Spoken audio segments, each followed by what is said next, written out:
Aujourd'hui, des dizaines de milliers de migrants sont installés sur notre territoire. Certains vivent dans des centres qui ont été mis en place, d'autres bénéficient de la solidarité et de la générosité d'une famille. Vous êtes d'ailleurs de plus en plus nombreux à leur ouvrir votre porte, accueillir un migrant chez soi. C'est un reportage de Mathieu Boisseau, Hakim Abdelkalek et Eloëne Martin. Dans cette maison sur les hauteurs d'Aix-en-Provence, l'invitée est toujours la même à l'heure du dîner. Regarde Maclette. Donc ça c'est de la soupe de poisson, c'est très bon. Elle s'appelle Maclette, elle vient d'Érythrée et a demandé l'asile en France. Claude et Bernard Carillo l'hébergent gratuitement pour 1 mois et demi. Bon bah c'est bon. Le couple dort à l'étage, la jeune femme de 28 ans au rez-de-chaussée.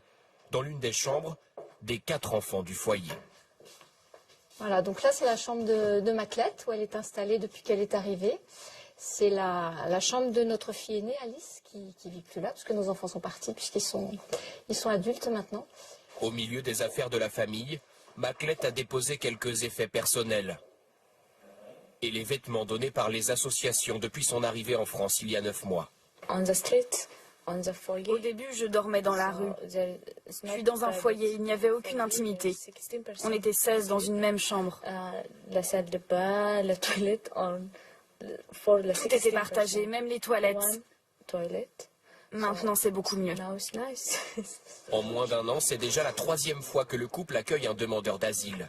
Et en termes d'intimité, c'est pas trop lourd, pas trop perturbant? Pas du tout. Pas du tout. On a de la chance aussi d'être dans une maison suffisamment grande, donc ça se passe naturellement. Chaque soir, ils jouent aussi les professeurs de français. Les assiettes, les verres, la table. L'assiette. Pour aider Maclette à s'intégrer le plus vite possible. De la levure. C'est difficile ce mot-là. Claude Carillo travaille dans un centre de formation. Son mari Bernard est ingénieur. Jusque-là, il ne s'était jamais engagé pour les réfugiés. S'ils ont choisi d'ouvrir leurs portes, cela doit beaucoup à leur histoire familiale. Mes parents étaient pieds noirs et donc j'ai vécu le rapatriement et le fait d'arriver dans un pays où il n'y avait aucune structure d'accueil. Ma mère a connu la guerre, elle était en zone occupée et quand il y a eu les bombardements, ils sont partis, il y a eu de l'exode et ils sont partis plus vers le sud. Et ils ont été accueillis par une famille d'agriculteurs à l'époque et si tout le monde avait fermé la porte, qu'est-ce qu'elle serait devenue, je ne sais pas. Bon après-midi, hein. Et souvent, l'accueil d'un migrant va bien au-delà d'un simple hébergement. Bye bye. Nous retrouvons Maclette pour un rendez-vous très important. L'homme qui l'accompagne l'a hébergé il y a 6 mois et continue de l'aider depuis. Il l'emmène à la Croix-Rouge pour tenter de retrouver son fils de 2 ans et demi.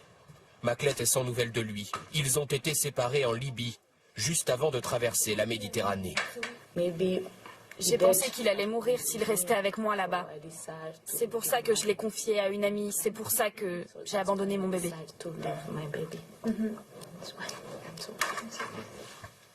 Depuis qu'il a découvert l'histoire de Maclette, Victor Giudicelli, lui le retraité, fait tout son possible pour retrouver la trace du bébé et de l'ami. On dit qu'elle a 40-45 ans, il est possible Qu'elle est plus. qu'elle ait plus. Entre eux, les liens perdurent bien après la cohabitation. Pour moi, Maclette, aujourd'hui, vous la voyez sourire, mais c'est une amie. Chacun y va de sa force, de son envie de donner. Depuis 1 an, près de 8000 familles ont proposé d'héberger un migrant. Ce chiffre est en très forte augmentation.